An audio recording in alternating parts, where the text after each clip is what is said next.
Hey, this is Craig the Barber from themensroom.com, and when I'm not busy shaving, haircutting, and blogging, you can find me listening to my new favorite podcast, Moustache and Blade. Welcome to the Moustache and Blade podcast, a show dedicated to all things facial fur and traditional wet shaving in an effort to create global facial awareness. And now, here are your hosts, Douglas Smythe and Ryan Stephen Green. Why, hello and happy holidays, folks. This is, in fact, Douglas Smythe, and with me, Ryan Stephen Green. And today's show is going to be most excellent this festive time of year.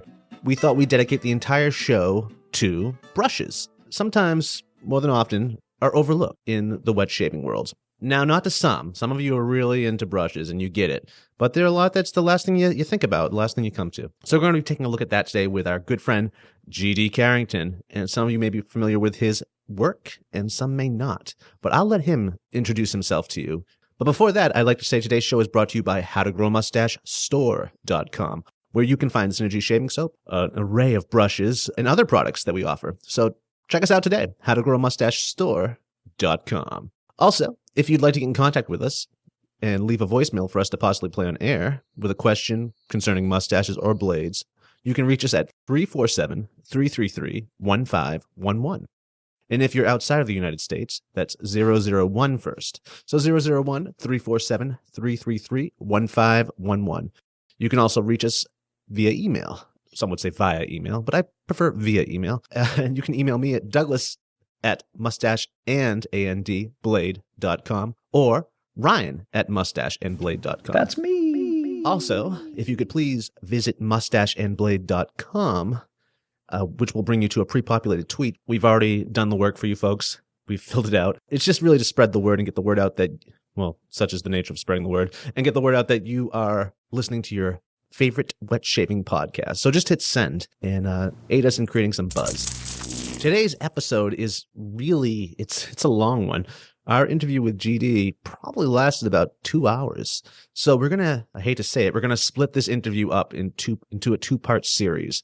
So you'll have this part one this week and part two next week. So hang in there with us. This episode is chock full of information regarding all things brushes. It's kind of a crash course in brushes. Everyone's going to get a lot out of this. So I'm excited about this, and I hope you are too. Let's do it.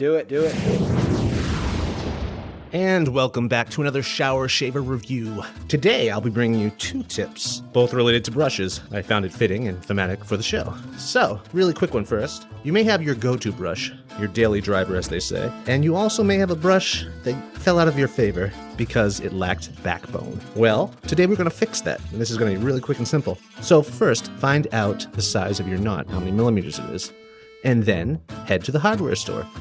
In the United States, O-rings are usually sized in inches, well, at least the hardware store I frequent. So, whip out the smartphone and do a conversion, and figure out what those are in millimeters, and then match it to the size of your knot. If you don't know the size of your knot, a lot of these stores will sell a multi-pack of O-rings in different sizes. So you could take a gamble and buy a pack of those and see what fits and what doesn't. And what you're going to do is put it over your handle and slide it up the loft, not too far, so that it's snug.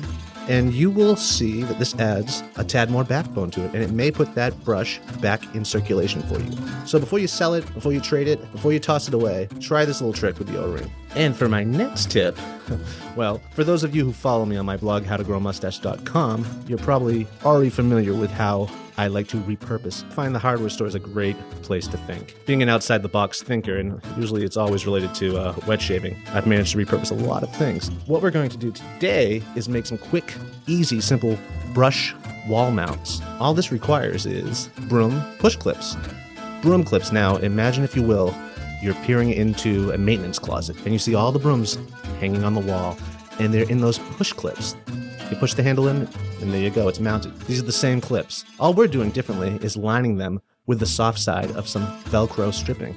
So while you're at the hardware store, pick up a pack of large grip clips for brooms, and, if you can, the soft side of Velcro stripping. Some places you can buy just the soft side. That's all you need. So if you can, buy just that. And some places also offer a variety of colors in Velcro. So if there's a decor you're going for, or theme in your shave station, have some fun with this. Pick out a color of your choice. I chose red because I have this Bozo the Clown thing going on. And what you do is you wrap the soft side around the clip, starting from the center of the Velcro, push it into the center of the clip, Wrap it all the way around, even the outside, covering the entire clip, even the screw hole. This will protect the handle of your brush, and it'll also protect the wall once you mount this. And so once that's wrapped, pierce it with the screw it into the wall, and voila. Next time you're done with your brush, give it a good shake, push it into the clip. Being a shower shaver, these clips are right over my tub, so if there's any drippage happening, it's just going right down into the tub. If you've given it a good shake, you dry off your brush enough, you don't have to worry about dripping on the floor. It's just a quick, easy mount. You can line a few of these right up the wall and have one brush on top of the other like a shaving totem pole. So have fun with these tips, folks. Give them a shot. If you find my verbal instruction slightly confusing, I have an entire article dedicated to how to build and repurpose these broom clips on howtogrowmustache.com. There'll be a link in our show notes to my tutorial on how to make your own quick and easy brush clips. And that's another Shower Shave review. I hope you enjoyed it. I'll catch you next week. And now to you, Mantic. Hi, I'm Mantic59, and here is your Moustache and Blade podcast shaving tip. Do you have a new shaving brush that is, well, aromatic? Ew! Want to knock down that smell? Yes! There are several ways you can do it. Probably the easiest way is to wash it well with a pet shampoo. Alternatively, you can soak it for about 10 minutes in a diluted solution of 1 part plain white vinegar to 9 parts hot water.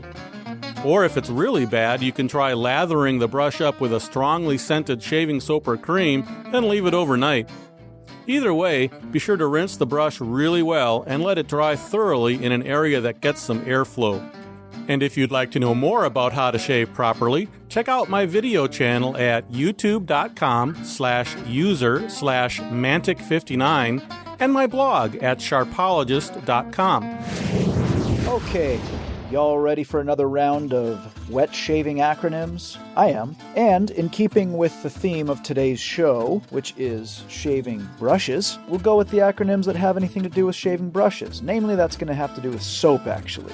So I've picked 4 new acronyms for all you noobs out there, like me. And like you, I'm learning most of these for the first time. So here we go. Ready? Number 4, SP. Soap puck. In parentheses, it says, shaving soap traditionally shaped to fit in a mug. Number 3, GMS. Green Mountain Soap. Parentheses, soap company. Number 2, PPF. Pedal Pusher Fancies. Parentheses, Coke and Butter Shaving Soap. And our number 1 acronym for the day, having to do with things soap and shaving brush related, SSS. Now, last week we had SS, remember?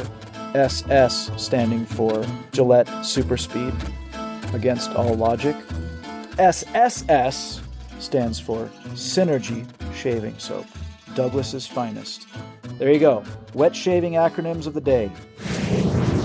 Douglas Smythe here. You know, out here in the Pacific Northwest, I live a pretty good life. I fight bears, chop down trees with my bare hands, and eat raw salmon. But after a hard day's work, I like to get a great shave, and the only shave soap that will tame my manly mane is Synergy Shaving Soap. It's 100% natural like yours truly. Synergy comes in a bunch of different scents for even the roughest of men, and it's available in a 4-ounce tin and a whopping 8-ounce tin, which is perfect for my manly hands. You can find Synergy Shaving Soap at howtogrowmustachestore.com. And while you're there, you can pick up a variety of other grooming products. Synergy Shaving Soap. Yeah, it's that damn good.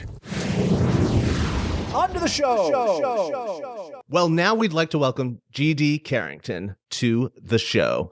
Welcome, Gary. It's good to have you with us. How are you doing today? Wonderful. Thank y'all for having me today. Really, really excited to have you here with us. Good to be with you. Yes, I think it's going to be just an eye-opening show, a learning experience for all of our listeners, young and old. It's good to have you. Thank you. So, my first question for you, Gary, is how did this all begin for you? Oh, well, you know, there are really 3 phases of the beginning. I'm kind of a child of the 60s and 70s, so I grew up shaving when I was about 12 years old, about 1975 so. And the first razor that I had received was my dad's old Norelco speed shaver, which was a 2-head speed shaver. And that thing did more pulling and tugging than I really cared for. Then he had a Techmatic a old style Gillette Techmatic that was already being phased out because it wasn't all that great. I tried it for a while. Then I had a choice of razors, and I was steered towards the Track 2. And I used the Track 2 for many, many years. But when they started introducing the 3 and 4 razor sets, I moved towards electrics, mainly because of the irritation that was causing cuts and irritations, nicks.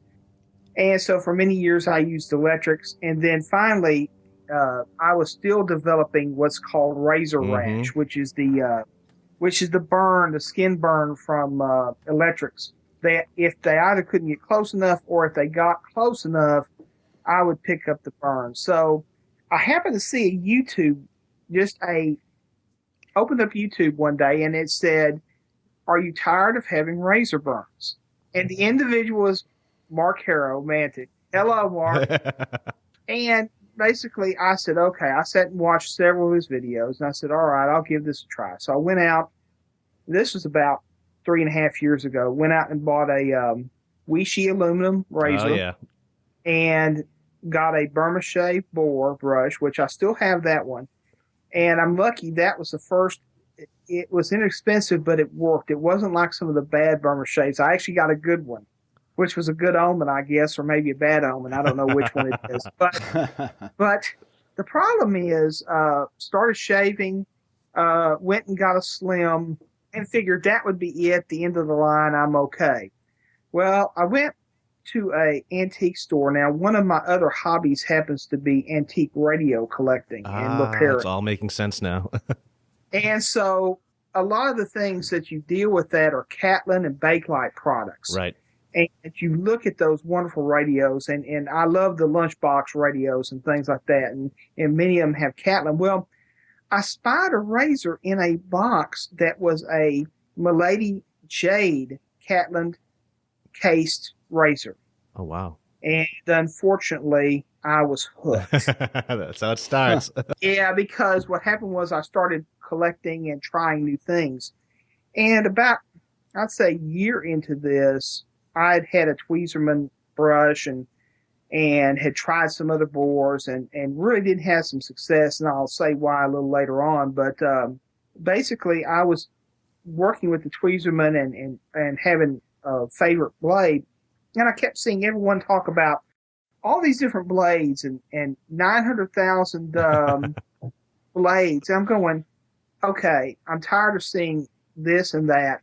I decided to set up a test. Now, being that I do have an engineering background somewhat and a business management background and an analytical background, I decided to take what I felt were like the 5 major focuses of a blade. You know, smoothness, sharpness, closeness, longevity, and price. Right. And those were the 5 that I kept reading over and over again. That one person would say, it's all about smoothness. Another person, it's all about closeness. Another person, it's all about sharpness. Another person, it's all about price.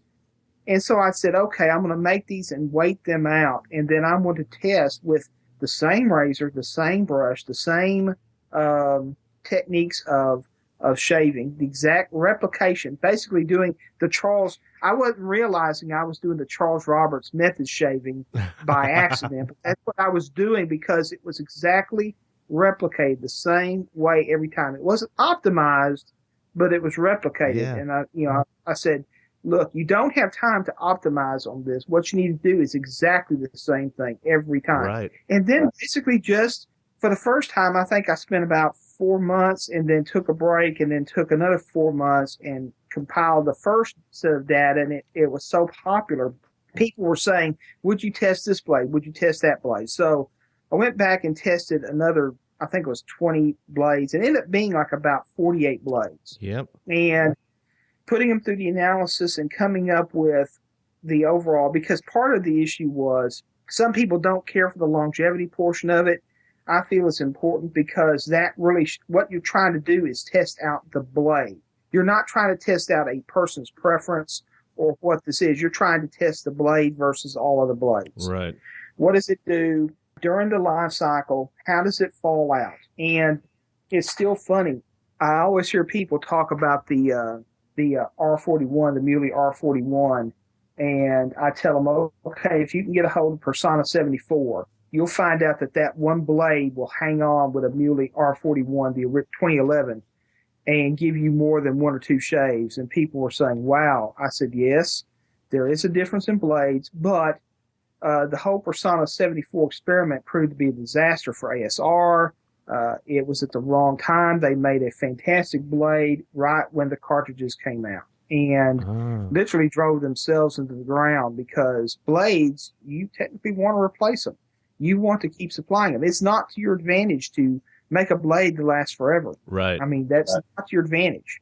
Your advantage is to rotate and sell and continue to sell blades. And so now you see a variety of blades, and there are a number of good blades. And what I've found is I have sensitive skin and a medium coarse beard. So that's probably one of the worst combinations to have. So everything I was judging on, I found other people coming on saying either I'm spot on with their assessments or I'm the exact opposite. And then I'll ask them, okay, well, what's your skin type? And they tell me, oh, my skin's pretty strong, rugged, and I have a coarse beard, but my skin's rugged. I don't get weepers. I said, that's exactly why you should be getting mirror opposites of me. Mm.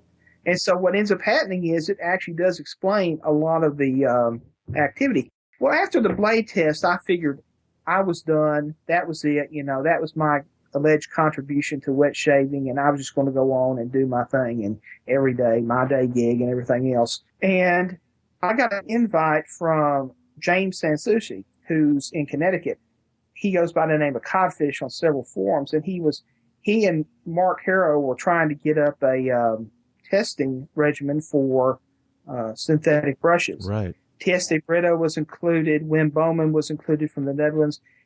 And basically, it was funny because I was the least experienced in the brush realm, but it was the way that I put together the blade test that Jim said, you're exactly what we need. You're a person that's going to come in and do this from a start, ground zero, and be disciplined in this. And so when I accepted the challenge, I said, okay, here are two things that I have to do. I have to quickly begin to study brushes. So I bought 4 different brushes. I bought a Simpson Colonel. I bought a V-Long Horse. I bought another very nice war brush. I bought a Muley V1 at the time in about May of 2012, and began to use these brushes to experiment with them. And eventually I stumbled. Each person was supposed to find a new brush, basically a new synthetic brush. Well, I ended up stumbling upon the His brush, which is really a reconverted cosmetic brush.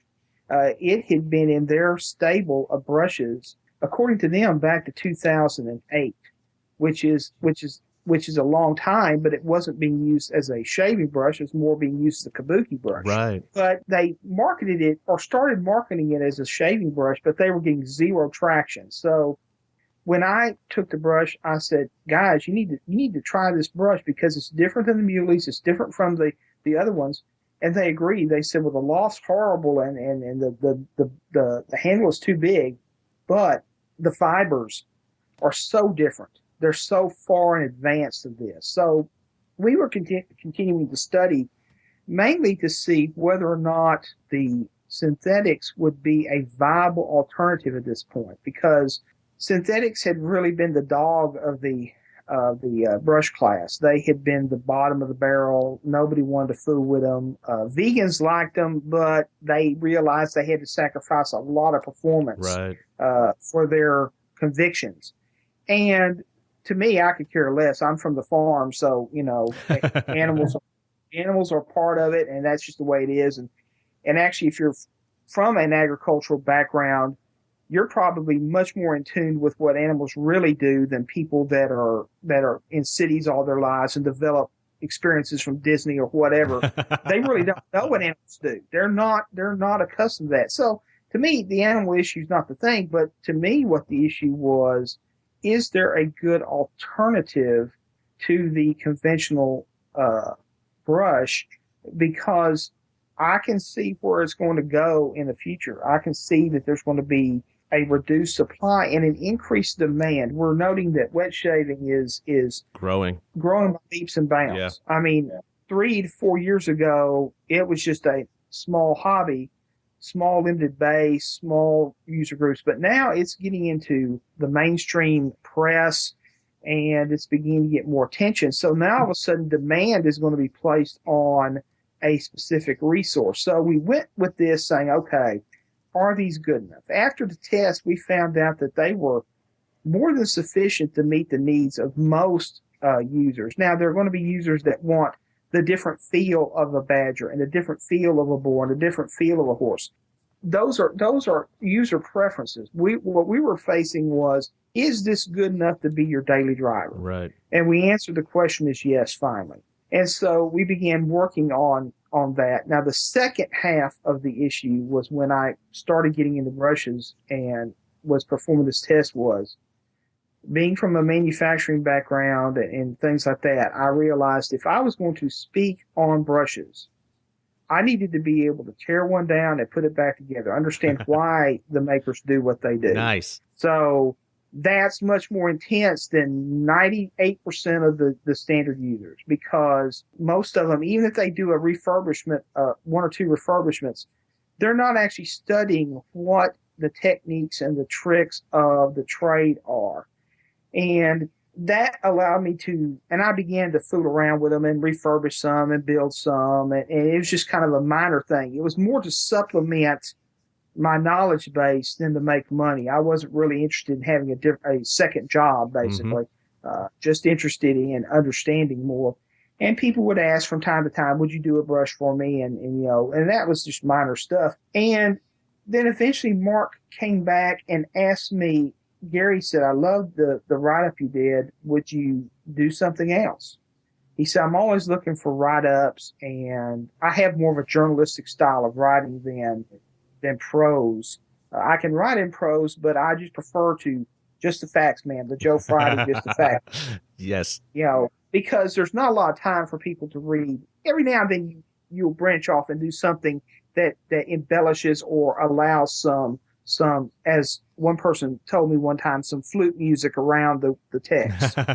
But for the most part, you want to tell the audience what the product does, how it performs, where you can get it, how much does it cost. Right. Cut to the chase. Exactly. So he liked that style because it fit his blog very well. I think it meshes well with his style as well. And so I said, well, the one thing that's bothered me in this whole issue of synthetic brushes is how much misinformation is there. Mm-hmm. People were talking about the brush manufacturers actually making their own fibers, which if anyone knew anything about the petrochemical and fiber industry, you're not going to have a crew of 50 people in a brush company manufacturing their own fibers. That's not going to happen. Right. It's a very capital-intensive process. It's a very chemical-intensive process. It's a very high-tech process. And so you're not going to have a small company do that. They're going to go to the people that manufacture cosmetic fibers in bulk, which would be the DuPonts of the world, the Torreys of the world. And it was just other things that I kept reading. I said, no, none of this makes sense. Number one, nylon wasn't around in the turn of the century. It was just people were mixing and melanging facts and messing them up. So I told Mark I would basically go and do a research project on the history of synthetic brushes. And it ended up being more work than I thought because basically brush making, there's not a lot of history on that. And there doesn't need to be, I don't think, because it is from the standpoint of utility, it's a utilitarian item. It's sort of like people making steak knives and things for the house. Right.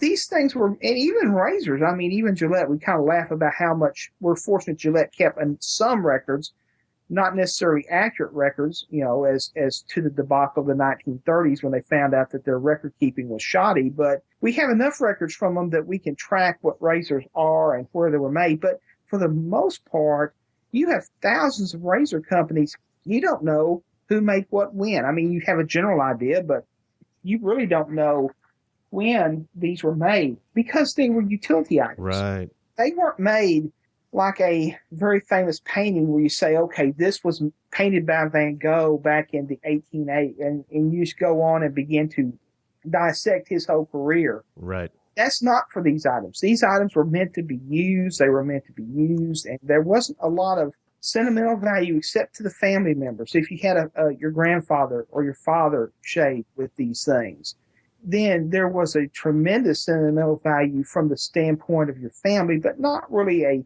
historical standpoint. Right. So it was very difficult, and I got some resource materials together, some on wartime production of brushes, which helped out a lot in the understanding of what occurred to the entire industry during the war effort, the Second World War, but also began to search the patent offices. And I mean began to hit them hard for specifics of when each major element. So that took a lot of research time.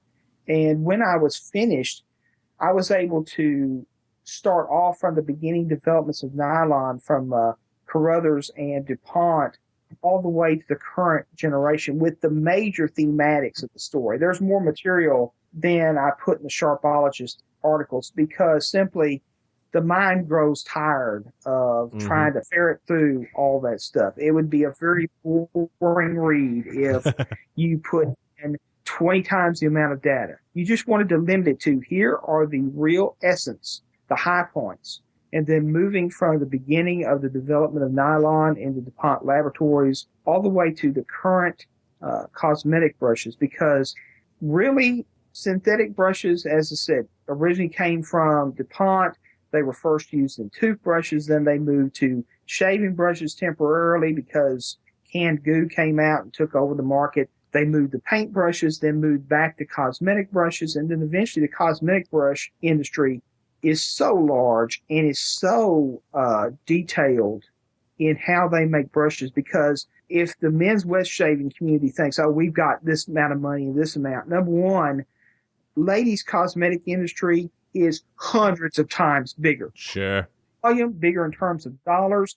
And plus, think about this, and I've said this before, the women's cosmetic industry looks at natural badgers as one of the lowest grades of fibers that they use.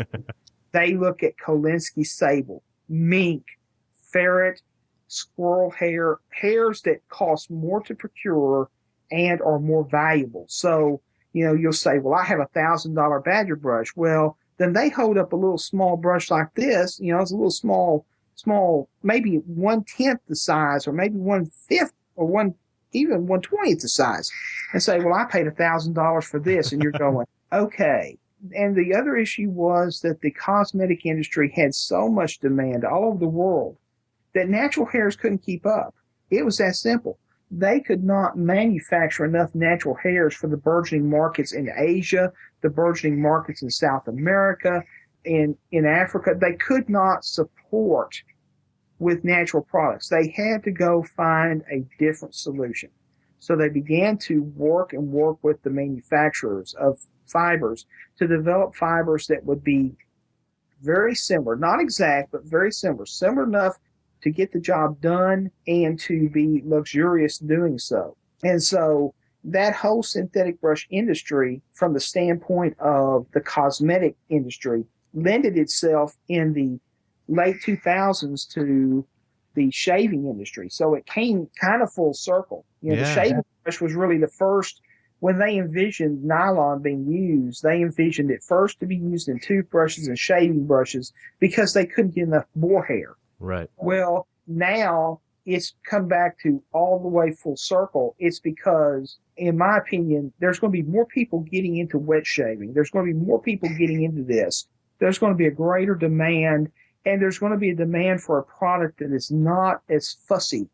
You don't have to worry about as much taking care of a synthetic as you do a natural. I mean, there are some allies to it. It's easier to dry. It's easier to take on travel. Exactly. There are some advantages that it has that no other brush has. Now, does it feel exactly like naturals? No. And to those that are determined to stay with naturals, not a problem. But you're going to have a market of young men in their 20s and 30s, that are going to say, I want one brush. I don't want 50. I want one or two. And I want that brush to be able to perform in all conditions very quickly. I want to fit my lifestyle. I'm not here for the collection activity. I'm not here for all that.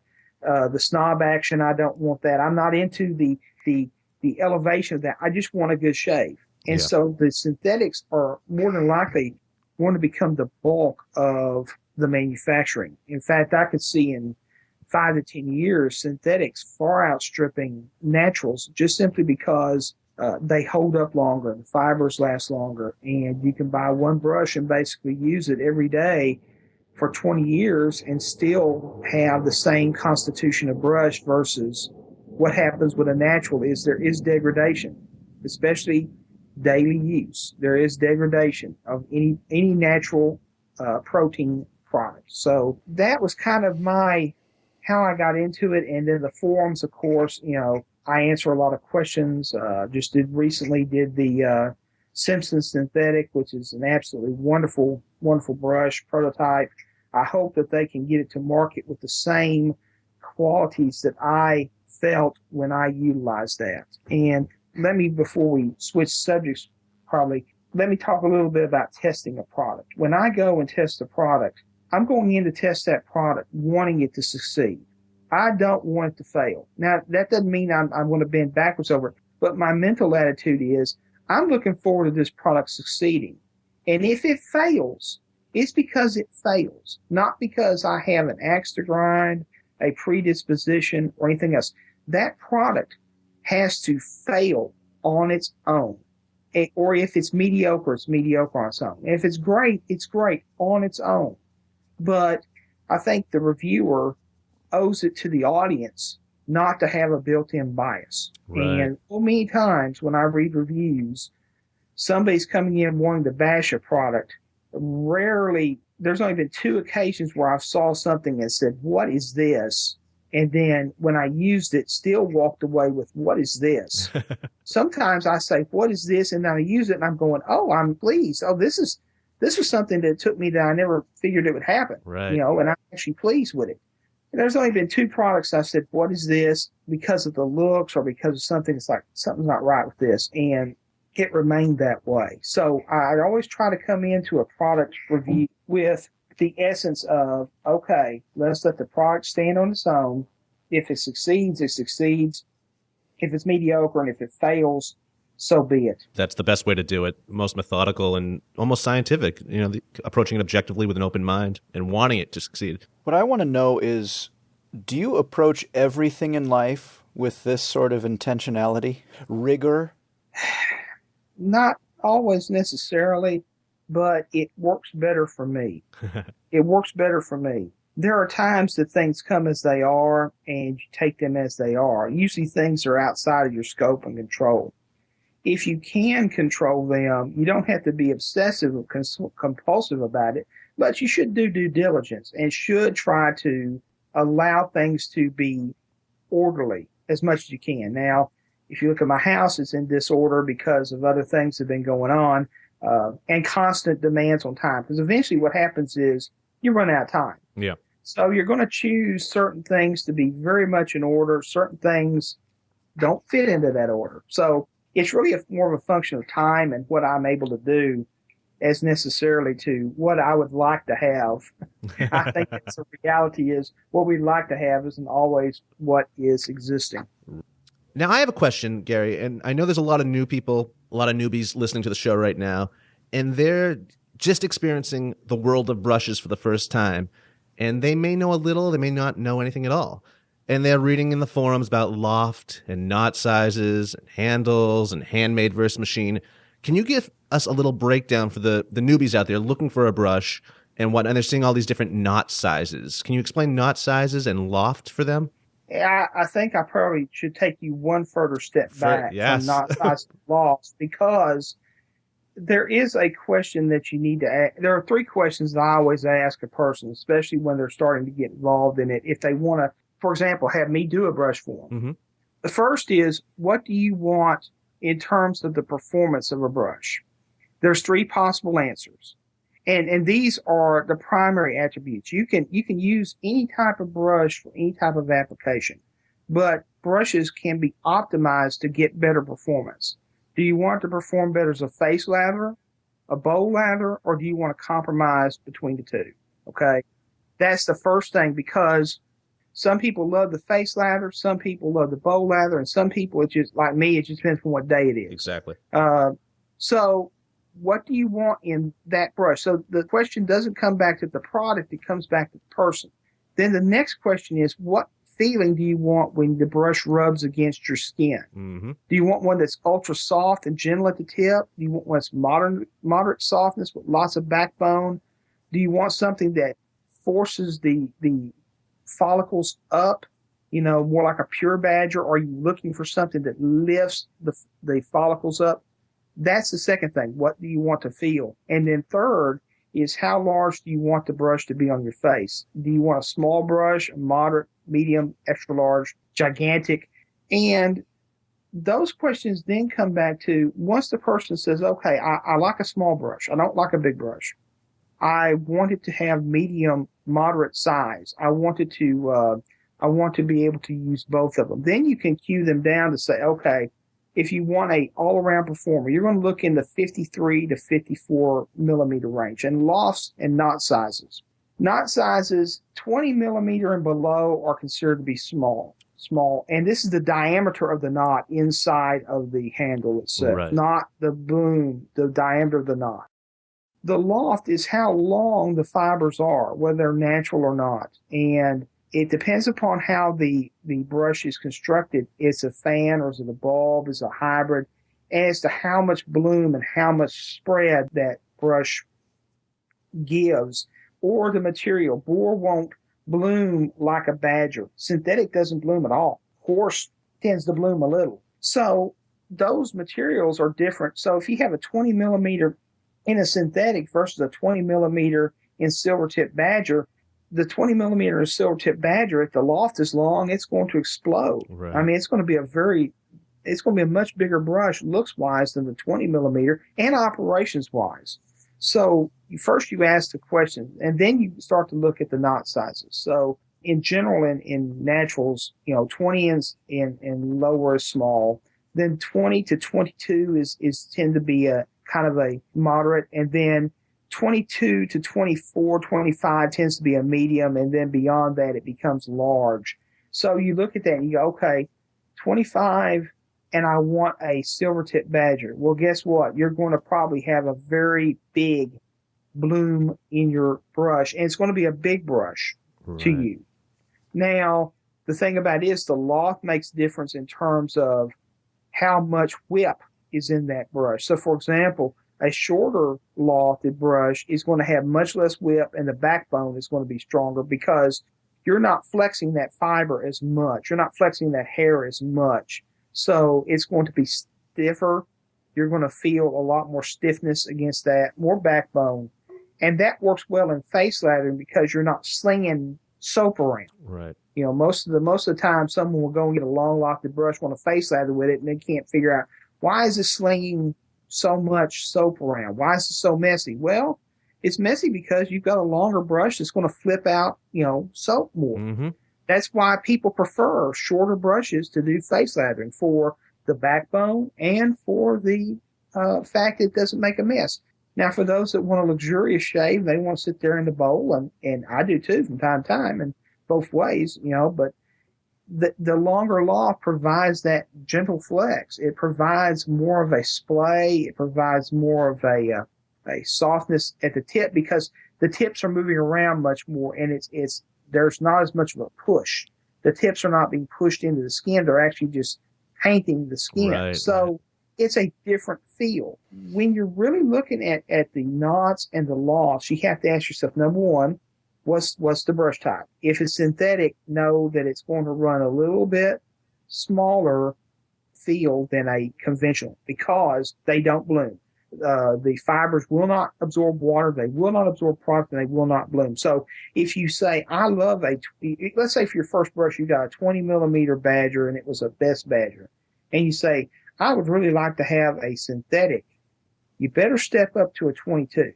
Because the 22 in a synthetic is going to perform about on par with the 20 millimeter knot in the natural. Because the natural is going to bloom out, that 20 is going to bloom out. And I have some 24s and some 30s in 25s in naturals that They're big brushes. Yeah. They are just large brushes. And of course I head lather, so, and head shave. So that helps out a lot.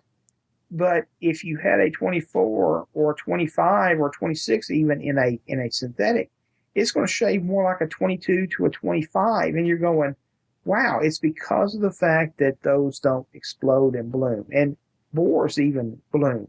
But a bore, a 20 millimeter bore is not going to bloom anywhere near as much as a 20 millimeter badger. And the bore is going to be stiffer because the hair follicles are stiffer. Right. So those are things that you look at. But really, every time I talk to a newbie about brushes, number one, don't get accustomed to the first brush that you get, brush or two. That's a big mistake. I think everybody goes out and says, I want a custom brush. They see them and they go, I want a custom brush.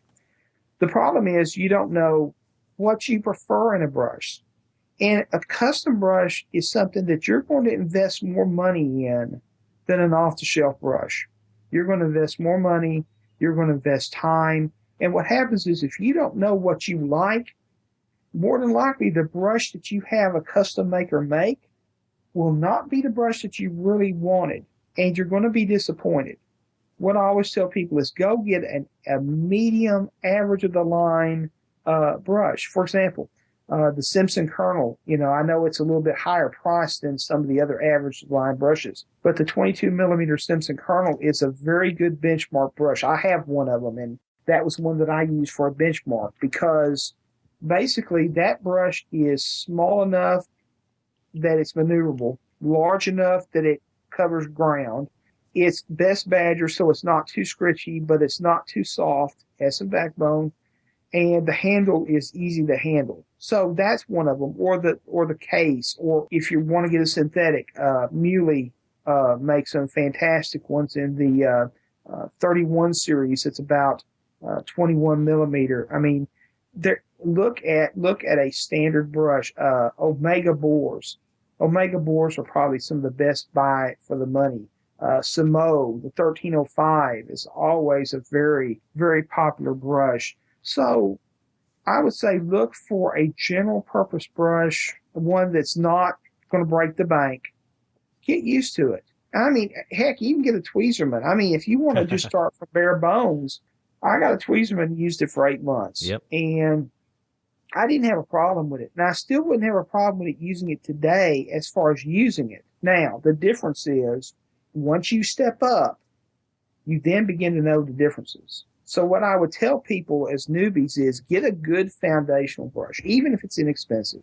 Now, you're going to end up running into some of the Asian manufacturers that quality is definitely hit or miss. Right. I mean, there's one company, we all know who it is, and I don't particularly care for their business practices because they basically would just throw anything out there. Now, they're also cheap, or they were. Now they're moving up in price. And so what's happening is they're going to eventually market themselves out of business or a large volume because their quality is not there and they don't care about making sure the quality is uniform. Right. Now, the problem with the big brush makers, the Simpsons, the Kents of the world, they have a reputation to keep.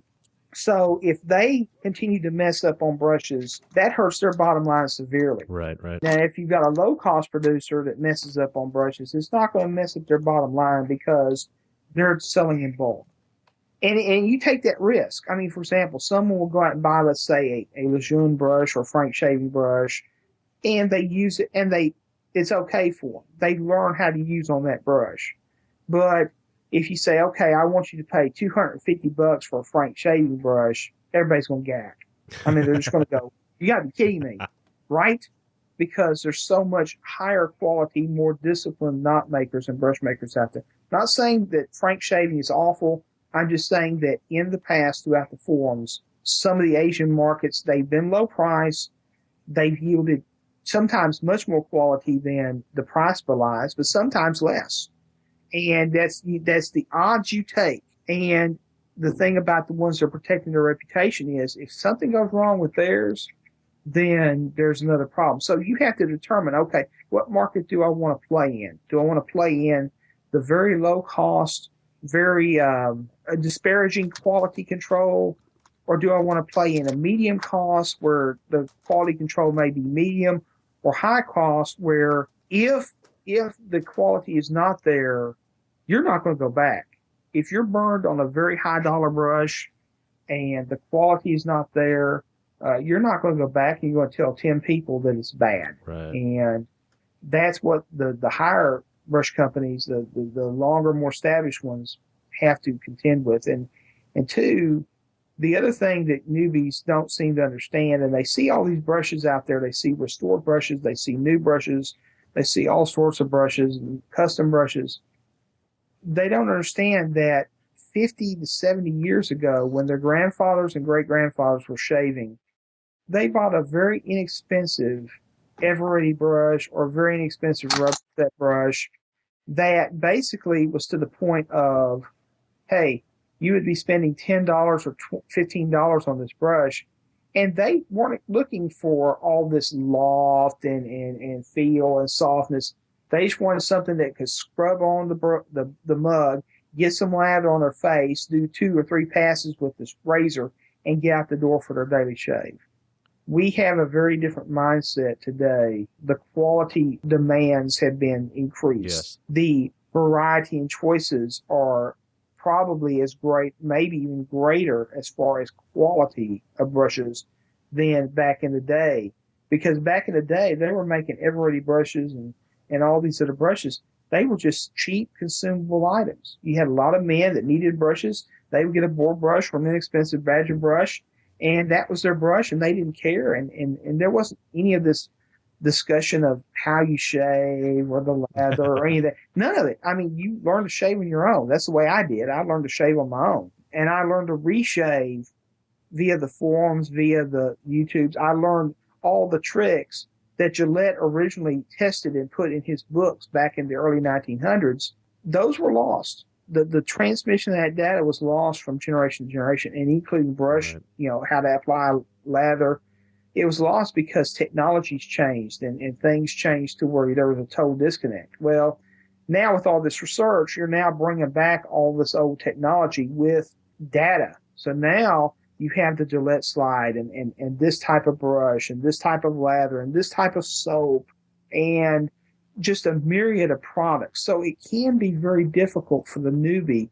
And what I would always tell the newbie is go out and find inexpensive or moderate expensive products that get high endorsements. If 50 people, if 2,000 people like the R89 or the EJ89, there must be a reason. It must fit an average span. Or the Super Speeds. They made the Super Speed series for a reason, the way they made it. It's because of the fact that it fit the majority of users. You could get started, learn, and move through. I always tell them, don't overspend on your first item. And I always hit them in one form. I always hit them with the 30-day rule, which is find your items, find your razor, find your soap, find your brush, go through some sampler packs and find the blade that you want. And when you've done that, then go buy some enough soap of the soap that you like. Don't change your razor. Don't change your brush. Don't change that soap. And of the blades that worked for you, the ones that work best, go get a 30-day supply, or maybe a little more, but at least a 30-day supply. And use nothing but that combination for 30 days straight. Because it's just like a golfer utilizing clubs. New golfers, the first thing they'll tell you is don't change your clubs. Right. Learn your technique with a given set of clubs. A field goal kicker is always going to say, learn with specific spots on the field. That's why you move field goal kickers in football to certain spots of the field. It's because of muscle memory and their ability to kick through. It's technique. It's the same thing with driving. It's the same thing. You don't start someone in the Yugo to take the first test and then throw them in a Ferrari. It's for your first one and your second one. There we go. Let's say, Yugo that doesn't want to run, and then a Ferrari that's too much. It's like, no, go find a decent standard car and learn how to drive. It's the same thing with wet shaving. Don't go get 19 products. And it's so funny. There are some people that come on, they say, well, I'm just going to do what I want to do. No problem. I said, that was the advice that was given to me. It worked for me. It's worked for other people. It's just, people say, I want to try this. I want to try all this now because they see all of it now and they want instant gratification. The one thing about traditional shaving, it is the antithesis of instant gratification. You have to be patient. You have to be disciplined. You have to want to succeed. And you have to do the things to allow you to succeed. Don't do things that are counterintuitive or counterproductive to that. So once you get your razor, your soap, your brush, and the right set of blades for you that work, and it doesn't have to be perfect forever. It's just what needs to get you to technique. Then after that 30 days, then swap out something. You may want to swap out the brush. You may want to swap out the razor. You may want to swap out the blades. Make one change. Work with it for a week or two. Then make another change. Then finally, you're going to have enough technique built up that you now can handle change without, going crazy and without having bad shaves all the time. Yep. So you're trying to build upon success with that. So that's really when I tell newbies, find moderate accepted products. Find moderate price accepted products. There's plenty out there. I mean, you can go to Bull Goose Shaving, you can go to Shoebox, you can go to Connaught and find wonderful products that are not overly priced, but that are not junk either. And just settle in, enjoy the ride for 30 days, or heck, enjoy the ride. I've known some people that once they picked that combination, they never left it. Mm-hmm. Never left it. They stayed with that exact same combination until either a blade manufacturer or soap something forced them to make a change. Right. They'll stay with it. I've known some people that have said, I've stuck with the same thing for 20 years. Yep. And you know what? If it's worked for them for 20 years, why change it? Exactly. Pretty much blame this on the whole shave of the day mentality. That's what brought this into existence, this jumping from one product to another. And this affects reviews as well. Someone tries the product once and they give it a horrible review. You really need to sit with that product for at least 10 days, really get a feel for it and let it, your skin adjust to it as well. But everyone's so concerned about doing a shave of the day, I find, with all these different products all the time. They never really, they're hurting themselves, And I have to admit, I'm probably one of those ones. And when I do shave of the day, I don't do it often. I don't do a lot of photos, and I'll do a shave of the day when I'm showcasing a product, like the Simpsons brush or a particular razor. And I may do 7 or 8 different shots using different sub-products of that day. And that allows for something that's visual to the people, that they see the product. Because I'm audio. My first primary thing is audio driven, and then it's visual. For most people, it's visual, then audio, then kinesthetic. But for me, it flips. And I'm audio first, visual second. But I know most people have to see it. So you do a photo and you try to lay it out and you try to make it, you're either wanting to accomplish two things. You either want to show high resolution detail of the product and you don't want a lot of fancy stuff around the product. You just want to show the product, or you want to set a mood. And the shaves of the day are primarily to set a mood. And most of those people are very experienced wet shavers. They know what they're doing. They know how to change a product. They know what they like. And as I said, it's kind of funny. Someone asked me one time on brushes, they said, you only tested that brush for 3 days. I go, okay, guys, here's the difference. I handle brushes all the time. I make them. I fool with them. But for the standard user, you're right. They need to handle it for 15 days before they, because they've not handled enough. Now, for me, soaps are my weakness in a sense, because my palate is such that I know what I like. Yeah. But I'm not the type to tell you that there's a slight top note of this and a base note of this and that. I can't tell you that from Boo. I can tell you what I like. This is what I like. I like this. I like that soap. The Bay Run that you sent was absolutely wonderful. I like it. Thank you. Thank you. That worked out very well. And I as I said, I would definitely endorse that product because I like it. But on those types of things where I cannot get a objective viewpoint, then it becomes very subjective. So I just have to say, guys, I like this because of, there's a cream called Wars that comes from Poland. It's very cheap. And in the Polish market, they all say this is a grandfatherly scent. And they say, you like it? And I said, yeah, I like it in the wintertime. For me, it's a wintertime scent. I don't use it in the summer. It's just the scent works in the fall and in the winter, but it's horrible to me in the summer and spring because the scent doesn't work. Yeah, no, that happens. Why it doesn't work for me, I have no clue. None. Zero. I couldn't tell you from out of the blue on that, but I know what I like, and it's fairly basic. So I don't foray into the soap testing and those tests as much because I'm not going to add a lot to what the user needs to know. There are people that are far better to do that than I am, and I usually go to them and read what they say to determine, hey, would I like this or not? Because they can describe that in terms that I can't. They can actually give some subjectivity to it, and that's kind of what I like to try to do as much as possible, is find as much subjectivity as possible, remove the objectiveness away. Right. Okay, another quick question for the newbie, Gary. They get a brush. Now they have to choose. They can choose from pure, best, finest, 2-band, 3-band, super, silver tip. They get this brush, and it's not synthetic, and it smells funky. What advice would you give them to remove the funk? Okay. Especially Bohr does this a lot. And what I would do to remove the funk, and this is something that I have done, is I have learned that, number one, time is part of it, but number two, it needs to have a good clean. Now, as I said in some of my articles, I prefer, after being told by a very high-end brush user about a product called MAC brush cleaners, not cheap, but it does clean the brush. That helps a lot. But I'll tell you the two products that I've used more to defunk, 3 products actually defunk more brushes than anything else. And they are the oddball things of the wet shaving world as far as everyone's concerned. Number one, Current Williams soap or Arco. Okay. Because the citrus scents and the citrus oils the acids, in it, they tend to break up that funk quite a bit. I just sit there and I'll just lather it for a day and then not use the brush, just lather I do the same thing. and then rub it against a carving board, a cutting board of some type, a wooden cutting board that doesn't have any splinters in it, nice smooth board. Rub it across there. Don't rub it across your face. Don't get on your skin. Yep.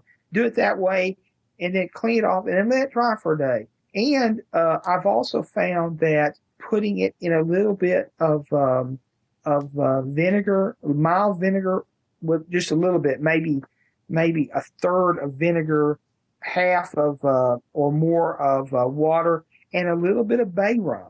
Oh. And just let that work in, because bay rum also seems to have some sort of aromatic effect. And you see this in the barber shops all the time, that they were using bay rum. Mm-hmm.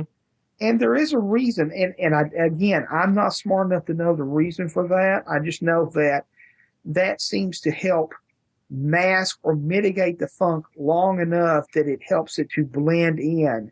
That scent always seemed to. And the other one of all things is Wilkinson's, the blue bowl, which is absolutely a horrid soap to shave with. It is the worst. But if you can gather up enough lather on that, for some reason that stuff tends to help neutralize. So what I'll do is I'll usually just alternate through, like, one day to be cheap Wilkinson's or Arco, or cheap Williams or Arco, the current stuff, rub it, rinse it down a little bit of the mixture of a small mixture of, and very small mixture of vinegar, because vinegar can do damage. So very little vinegar, mostly water and a little bit of bay rum. Just let that rub in there. Let that get into those hairs just for a little bit. Rub it again, clean it off completely, let it dry. Let it totally dry. Don't come back to it when it's wet. Let it totally, completely dry. If that's 2 days, then it's 2 days. Right. Let it dry. Then come back to it again. Do the same type of, and then you may switch to Wilkinson, the blue bowl. Now, for most people, they wouldn't have the ease of getting the Wilkinson blue bowl, so I would just stick with the Williams or the Arco, and just do that. I found that works better for me than all the obscure remedies, is just those things in time, because it's the wetting, the cleaning, and the drying out process that breaks down all that, the oils, the natural animal oils that are contained in the hairs. Now, I have a question also on restoration, just some restoration tips for the newbies out there. A lot of us, hop right into buying a vintage brush online and wanting to remove the knot and replacing it with a silver tip or whatever we find. Now, it's typically measured in calipers, right? The knot, you would use calipers to measure that? You can. Yeah. What's the easiest, if you don't have calipers, what would the noob want to use? You would need to have a ruler that is measured in millimeters. And one thing I would say to the newbie that's learning how to restore a brush, if you go out and buy a nice handle, a nice vintage handle, please don't start with that handle. Please go out and find the cheapest Burma shave on the market today. Please go out and order a junk brush that's worth $3 or $4 or $5 and experiment, or 2 or 3 of them, and experiment on those and get some very cheap knots. Work on those. The first thing you don't want to do is not have the skill level and then come into it and say, I have ruined this handle that I paid $45 or $50 on eBay. A lot of us have done that. Now, my first restoration was a brass handled brush of all things, and I took apart a tweezerman. Yeah, and I put the tweezerman knot in there, and let me tell you something. That was quite a bad experience, but I learned a lot. Sure, it wasn't much money involved, but I learned a lot. And then the next one was a Burma shave brush, and then the next one was another Burma shave brush. The old predecessor of the C40. That was what I learned with, and so I did many of those before I stepped up to trying different things, because even if you have a brush in what you think is pristine condition, you get inside of there, and sometimes, and it's usually about 5 out of 100, there's a manufacturing flaw, and that thing's going to crack, shatter, something's going to go wrong. Yeah. Because these things were not meant to be restored. Right. They weren't designed to be redone 50, 100 years later. They just weren't. They were meant to last their life cycle, and then they were to go away back into the trash, the ecosystem, whatever you want to call it. It goes back there. But we've taken an item that was meant for one user for his lifespan, and it goes away. And we found them to be in good enough condition that we then take them apart. And that's one of my passions, is restoring brushes. It's to me, in many ways, more challenging than a new brush, because you're constrained to what has already been built. Right. You can't go and design around it a lot of times. And so you have to be careful. And the first thing a newbie will come in and say, I tried to steam this brush and it melted. Well, because it's a thermoplastic and the thermoplastic melts. Or I tried to drill this with a Forstner bit and it shattered. Well, that's because you didn't drill a pilot hole. And it's like, you didn't properly step it. I've had some folks send me something and say, well, I'd like for you to do it. And I say, I'm not the most expensive, but I'm not the cheapest either. Right. And I do have a limited amount of time. So it's not going to be an instant satisfaction. And if there's a flaw in the brush, it's your risk. Right. You run at your risk. And then I'll restore it. And then they say, well, how did you get this to do this? How did you learn that? I said, I've been fooling around with this for a long time now. And I've learned, and I've looked inside. I've looked inside the major manufacturers too and said, what did they do and why? What were they doing with this? And what were they trying to accomplish with this? And those nuances to the newbie is the newbie wants to go in, and just like I would look at everybody's restorations. Mm-hmm. I would just start looking at people's restorations and say, they did this. And sometimes they'll tell you, I did such and such, or I wouldn't do this time because it didn't work, or here's what. Now, very few of them will actually show you their failures. And I put out a series of articles on some forums that said, okay, let's pull back the curtain a bit. Everybody wants to show you their successes.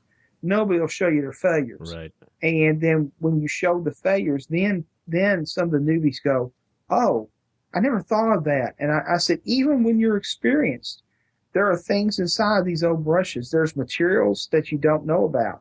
Some of them, it's a flint-like asbestos that you don't realize is there. I mean, there are some things in here, that we kind of, in limited doses, you're okay. But if you're constantly working with stuff like that, it becomes pretty bad.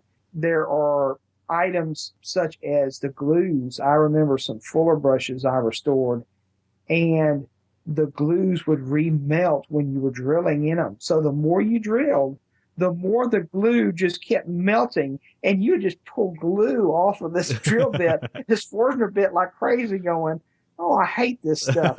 But it was just a general purpose. It wasn't epoxy. It wasn't a standard glue. It was more like a contact cement or a rubber glue. Sure.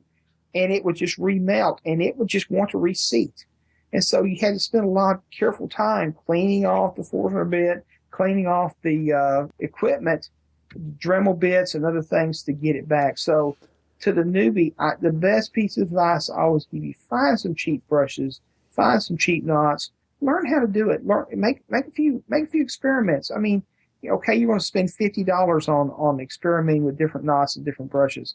It's a whole lot better than having grandpa's cherished brush and destroying it, because that's the sickest feeling in the world. Somebody wrote me one time and said, I had my grandfather's brush and I did this and I think I've destroyed it. And I looked at it and I said, unfortunately you have. Yeah. He said, I just didn't have the experience to know what to do. And I said, but I saw that you had done one like this. I said, well, the difference was I was working on one that I could afford to lose. Right. You were working with one that you couldn't afford to lose. That's the difference. So that's why a lot of people will send in a brush to Rudy Vay or to Rod Neat or to Bob Quinn or people like that are really craftsmen. And the problem that people don't understand is they say, why does this cost so much? Well, it costs so much because that person spent a lot of time and effort. They usually have a day job. Mm-hmm. They usually have a limited amount of time, and they have a certain level of skill and knowledge that they've built up. And so you're paying for those techniques, those skill points, those knowledge points. And a custom brush should always be special to the custom buyer. And then they'll find out if they fall out of love with it and they sell it on the open market that it doesn't fetch as much as they thought. Well, the reason is because it was customized for you and not for another person. Right. So that's what happens between the custom brush in the market versus, when you buy it. You're buying it at the cost of what that person's doing, labor-wise, parts-wise, time-wise, knowledge-wise. And then when you sell it, guess what you're competing against? All the mid-level brushes, all the standard brushes, all the high-end brushes. Mm-hmm. So you find this shock as to, I spent $100 on this custom brush. I only got back $50. Well, the reason is because you're competing to everybody else, it's just another brush. Right. So I always tell people, number one, if you're going to do your own, get those parts, work on a few cheap ones, build up some skills. And you may find out that, hey, you tear up 2 or 3 cheap brushes, you may find out, I don't have the skills to do this. I need to find someone that can. Or you may. Yeah. And then all of a sudden, and I've seen people that, the past probably couple of years, like Rob Carey at Zen Shaving, that is so far ahead of me technically. If you ever look at some of his brushes and his handles, they are absolutely works of art in wood. And I mean, they've got cross hatches and things like that. And my jaw's just going, to the floor going, oh man, you've outdone, every time he outdoes himself. And I just sit there and I go, now that's a true artist when that type. So yes, you do have to pay for that, but it's not instant gratification. It's not something that you can just go off the shelf and buy. But in terms of enjoyment, personally, I enjoy my custom brushes I've done, or people have done some for me, or people have done parts and said, hey, like Oscar 11 did some parts for me years ago, and he sent me some parts and said, see what you can do with these. Yeah. And so I did, and it just constantly gets like the boar brush that you saw today. He was just working with some spalted maple and said, hey, Gary, I'm going to give this to you. Just see what you can do with it. And it was just a blank. And so I had to finish the bottom and finish the top and clean it out and hog it out and put a bore in where it technically wasn't going to be a bore in the first place. And it's probably one of the most popular brushes when I show it that I show. And it's one that I really enjoy using. It's a standard Omega knot for the Pro 49 series. It's 27 by 63, very long lofted, but it's not too big. For me anyway. Now for some it is, but for me it's not. And I enjoy using my customs probably more than most of the purchase ones, just because they're suited to what I'm wanting. Yeah. It's tuned. I hate to interrupt, but sadly, this concludes part 1 of our feature interview with G.D. Carrington, due to Christmas. But have no fear, folks, we'll be back next week with part 2. Until then, have a safe and happy Christmas from all of us here at Moustache and Blade. Merry Christmas, friends. Cheers. You have been listening to the Moustache and Blade podcast. Thanks for listening, and please leave us a review on iTunes. Almost clean shaven, but hardly clean cut. Moustache and Blade.